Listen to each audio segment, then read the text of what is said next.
에스라 이제 제사장 겸 학사가 하나님 앞에 그 백성들을 위해서 회개하고 중보하는 기도 내용입니다.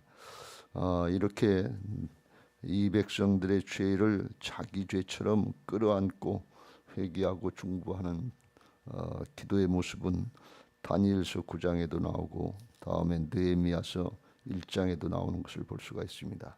하나님 앞에 믿음이 깊은 사람들이 남의 얘기로 그냥 듣지 않고 그걸 끌어안고 내재로 끌어안고 하나님 앞에 자복하고 통회하고 금식하고 속옷과 겉옷을 찢고 머리털과 수염을 뜯으며 기가 막혀서 말씀 앞에 떨면서 회개하고 자복하는 그런 모습입니다.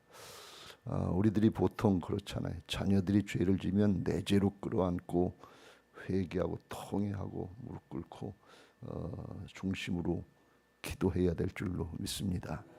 목원들이 그러면 죄를 지면 남의 죄로 판단하고 정죄하고 끝나는 것이 아니라 내재로 끌어안고 그렇게 기도하는 사람이 영적인 리더여 지도자인 줄로 믿습니다.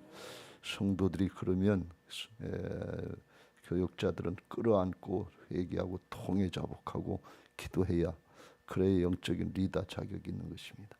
나라와 민족이 피폐하고 어렵고 힘들고 죄악에 관영하고 그러면 그걸 끌어안고 기도하는 사람이 하나님 앞에 쓰임받는 영적인 리더로 세워주실 줄로 믿습니다. 그게 하나님의 심정이에요. 주님의 마음이에요. 에스라가 믿음 생활 개인적으로도 말씀을 따라 잘 했겠습니다만 하나님의 감동을 받고 말씀에 어긋나는 것에 대해서 하나님이 어떻게 해 하시는가 하는 것을 알고 하나님을 알고 그 백성들의 상태를 알고 큰일 났단 말이지.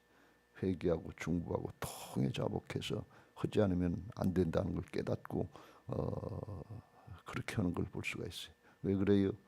그렇게 죄악이 관영하고 타락하고 나라가 망하고 또 망하게 되고 또 망하고 그럴 상황이 되는데 끌어안고 기도하는 사람이 없는 거예요.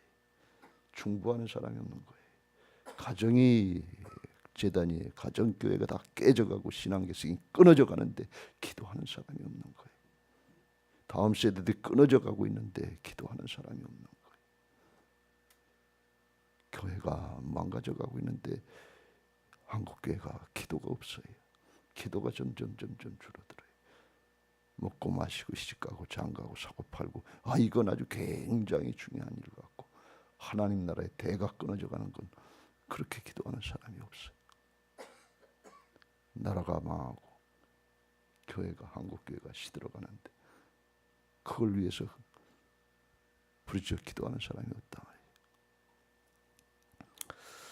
에스라 선지자가 가만히 생각해 보니까 이스라엘 백성들이 바벨론의 포로로 붙잡혀간 것이 왜 붙잡혀갔어요? 왜 나라가 망했어요?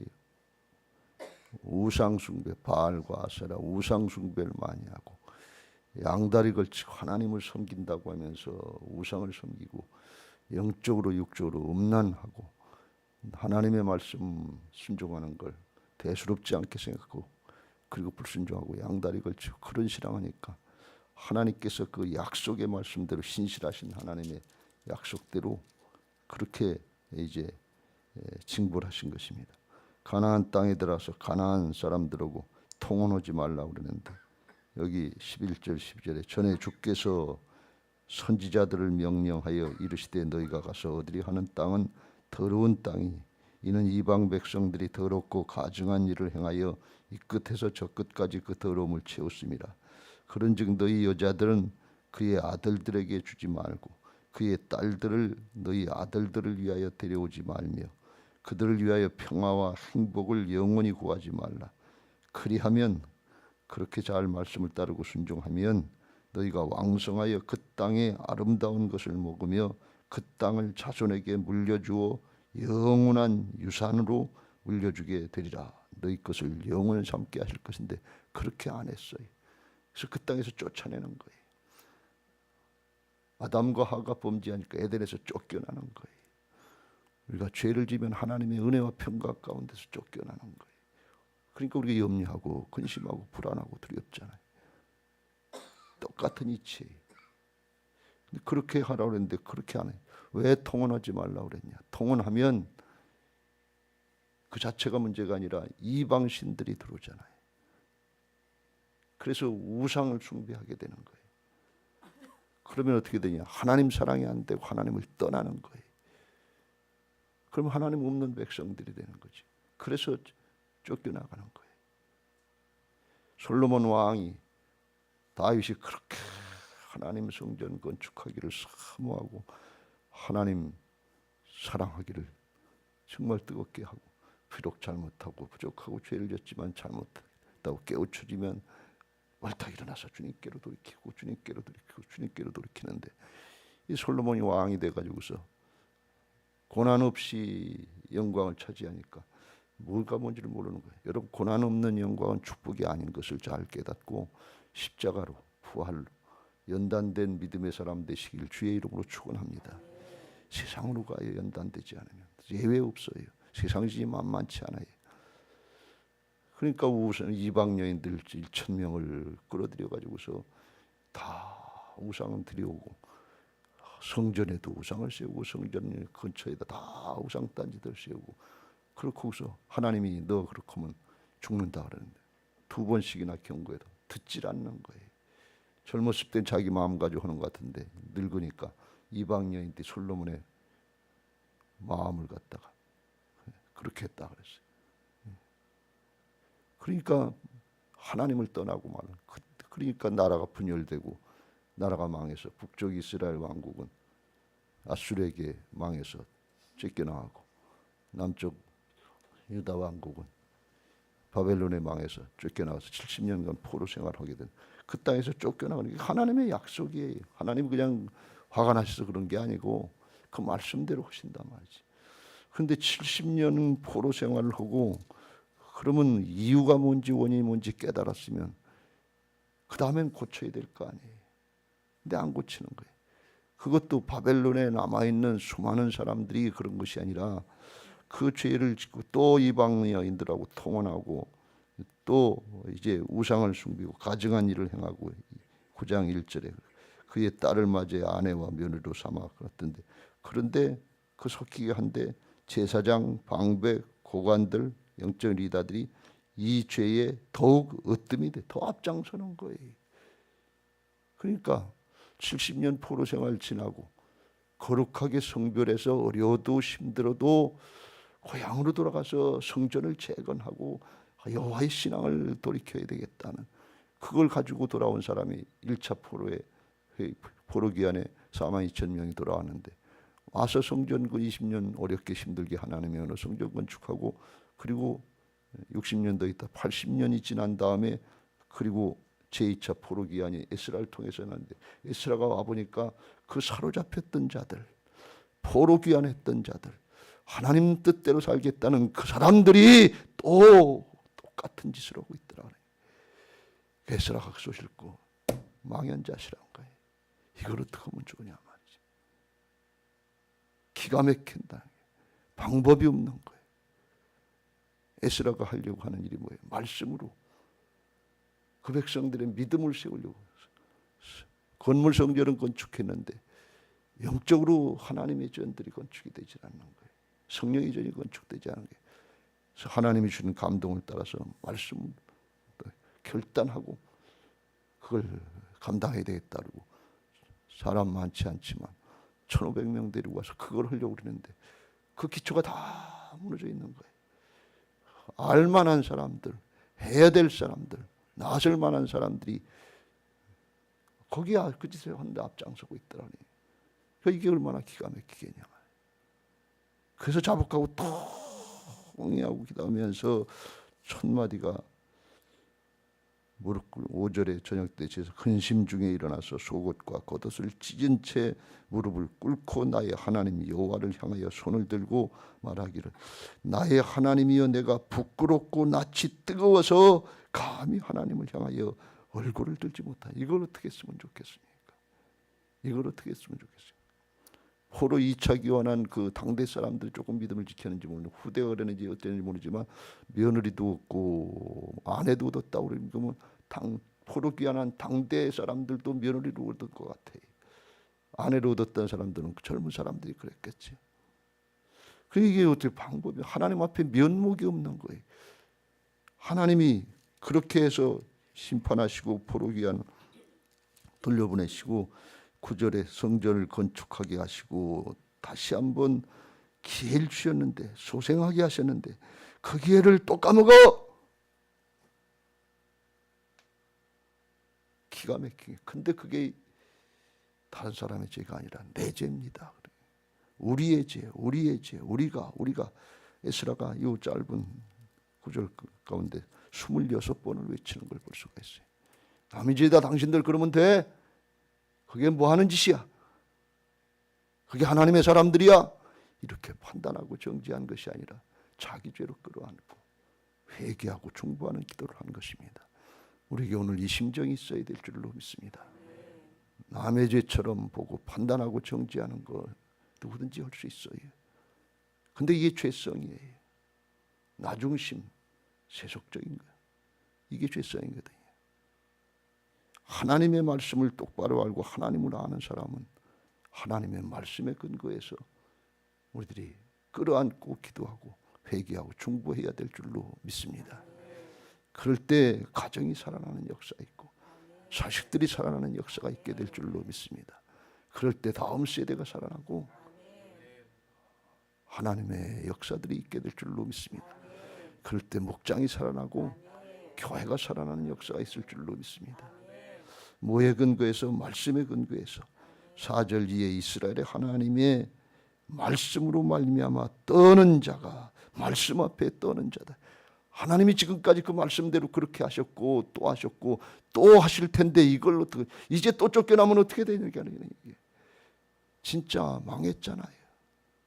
이스라엘이 포로 귀환하고 더 잘 돼야 되는데 다시 한번 기회를 줬는데 그 다음부터는 하나님이 말을 하도 안 들으니까 400년간 선지자를 보내지 않는 거예요. 말씀을 주시지 않는 거예요. 영적인 암흑기가 되고 그걸 끝내버려야 되는데 하나님 이제는 이스라엘이 아니라 영적인 이스라엘, 하나님의 아들이 이 땅에 직접 오셔서 말씀이 육신이 돼서 오셔서 복음을 이루시는 분이 주님이신 것을 믿으시기 바랍니다. 하나님의 말씀 경솔히 여기지 마세요. 그냥 한번 듣고 싱둥생둥하고 내 사정을 모르니까 그렇지 그냥 넘어가지 마세요. 하나님이 그 말씀대로 이루시는데 반드시 하나님은 길이 참으시는데 하나님이 심판하시면 무섭습니다. 왜? 죄악은 죄악대로 심판받는 거예요. 두려워 하나님 앞에 떠는 자들 되시길 주의 이름으로 축원합니다. 하나님 앞에 하나님이 시험하신 걸 아는 사람들은 두려워 떨게 돼 있어요. 이삭이요, 창세기 27장 8장에 보면 뒤늦게 결혼해서 40세에 결혼해서 60세에 하나님이 아들을 낳게 하셨는데 에서와 야곱을 낳게 하셨잖아요. 근데 하나님이 태어날 때부터 그 부인 리브가에게 큰 자가 작은 자를 섬기리라. 하나님의 뜻이에요. 하나님이 야곱을 세우시고 에서를 피하시겠다는 그걸 태중에서부터 가르쳐 주셨어요. 근데 낳고 보니까 이삭이 아버지가 볼 때 장자는 먼저 난 자는 에서인데 작은 자를 세운다는 게 겉으로 볼 때 하나님의 법에 맞지도 않는 것 같고 전통에 맞지도 않는 것 같아요. 에서는 씩씩하고 남자가 같고 사냥도 잘하고 외향적이고 오늘날 얘기 오형 같고 야곱은 집안에서 있고 약삭 바르고 수줍고 하고 그리고 또 잔꾀를 부리고 A형 같은 그런 모습이다 말이지. 그래서 이 이삭은 에서를 사랑하고 어머니 리브가는 야곱을 사랑했다 그래서 이삭이 늙어가지고 이제 눈이 어두워지고 보질 못하고 죽게 될 즈음 됐을 때 에서를 불러가지고 너 가서 사양해서 나한테 맛있는 별미를 만들어라. 그럼 내가 너를 마음껏 축복해 주겠다. 장자권을 축복해 주겠다는 거예요. 근데 리브가가 그 얘기를 들었잖아요. 그러니까 이건 하나님의 뜻에 맞지 않는 거예요. 작은 자가 큰 자를 섬기려고 그랬는데 왜 고집을 피우고 말을 안 들을까? 남편이 말을 안 듣니까. 남편에게 장자의 축복권은 가장에게 있으니까. 그러니까 야곱한테 그 얘기를 하고 변장시켜가지고 에서처럼 털을 하고 냄새 옷을 입히고 그래가지고 속여서 너 누구냐 하니까 에서입니다. 거기다 대고 하나님의 이름으로 마음껏 축복했어요. 하나님은 하늘의 이슬과 땅의 기름짐이며 풍성한 곡식과 포도주를 내게 주시기를 원하노라. 만민이 너를 섬기고 열국이 내게 굴복하리니 내가 형제들의 주가 되고 내 어머니의 아들들이 내게 굴복하며 너를 저주하는 자는 저주를 받고 너를 축복하는 자는 복을 받기를 원하노라. 다 축복해 주는데 이삭이 야곱의 축복하기를 마침에 그때 에서가 사냥해서 고기를 잡아가지고 들어오는 거예요. 그 별미를 만들어서 아버지한테 가서 축복을 해달라고 그랬는데 너 누구냐 그랬더니 에서입니다. 그게 깜짝 놀란 거예요. 하나님의 이름으로 다 축복을 해줬는데 이게 속은 거라는 거예요.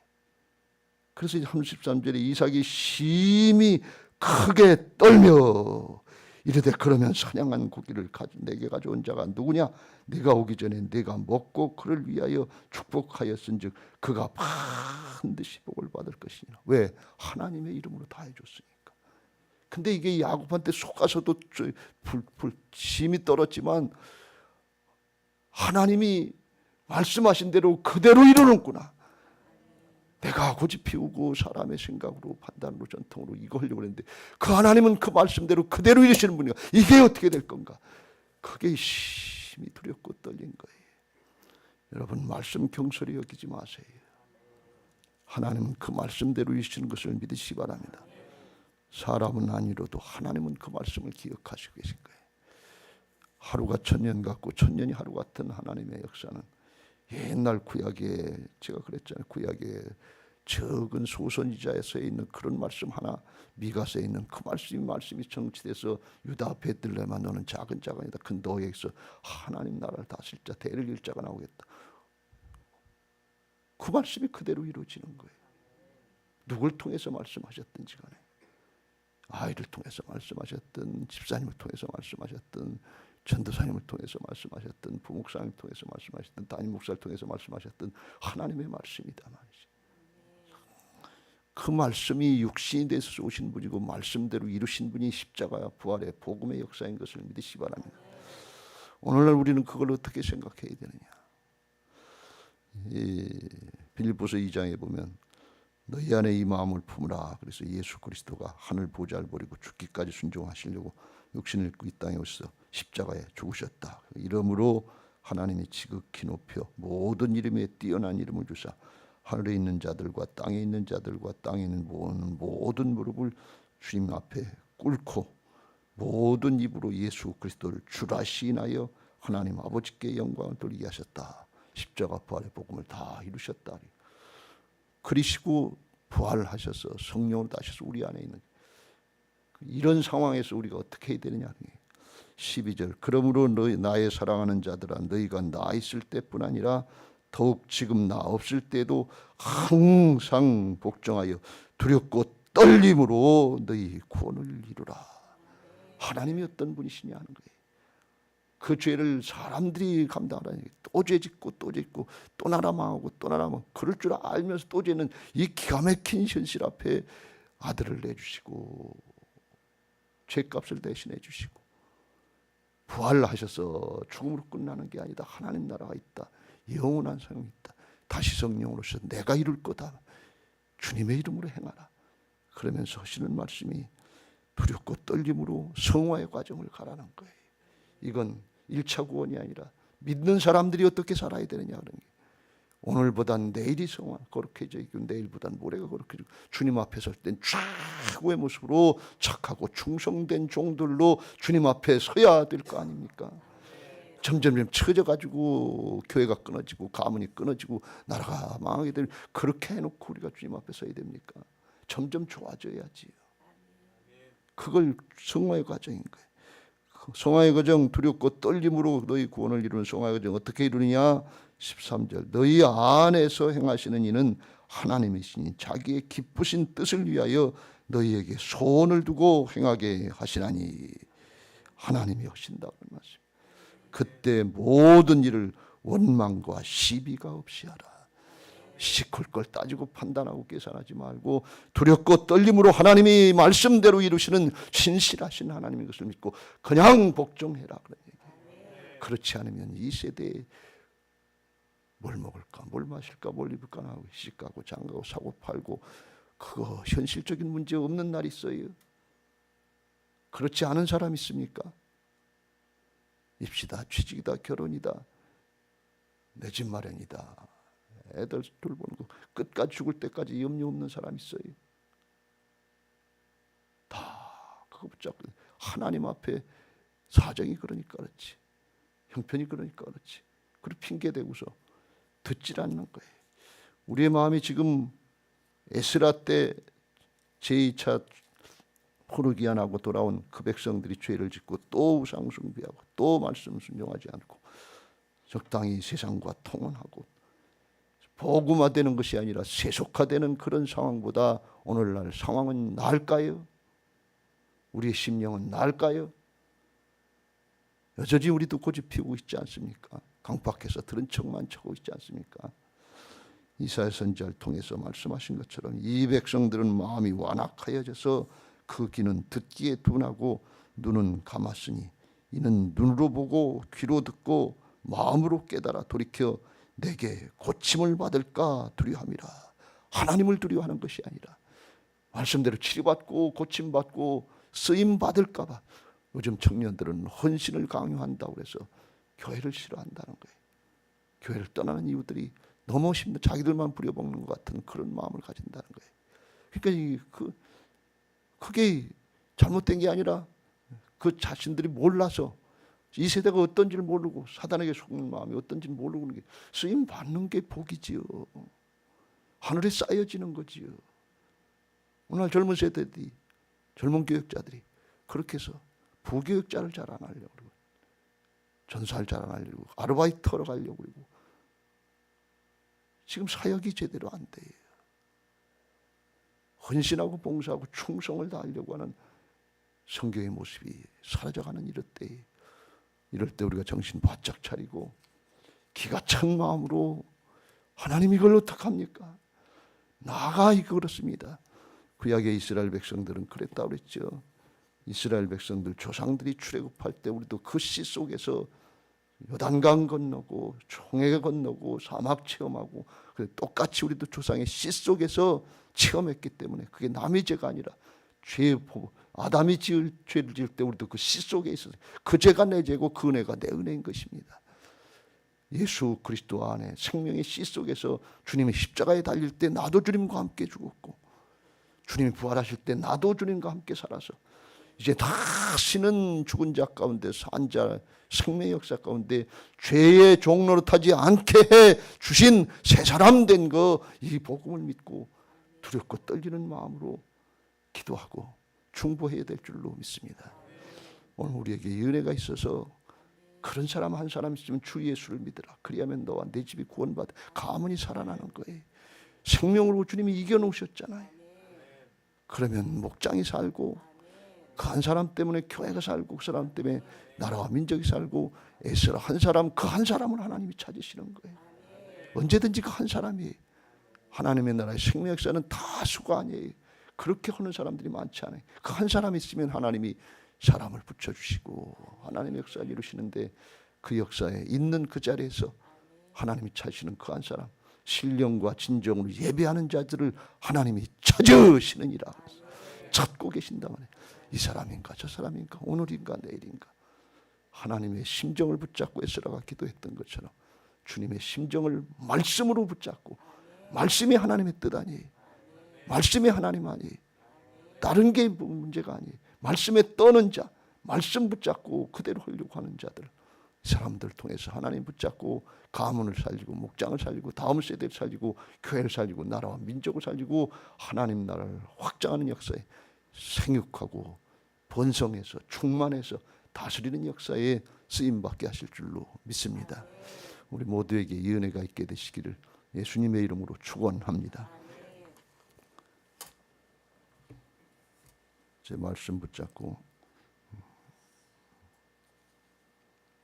기도하실 텐데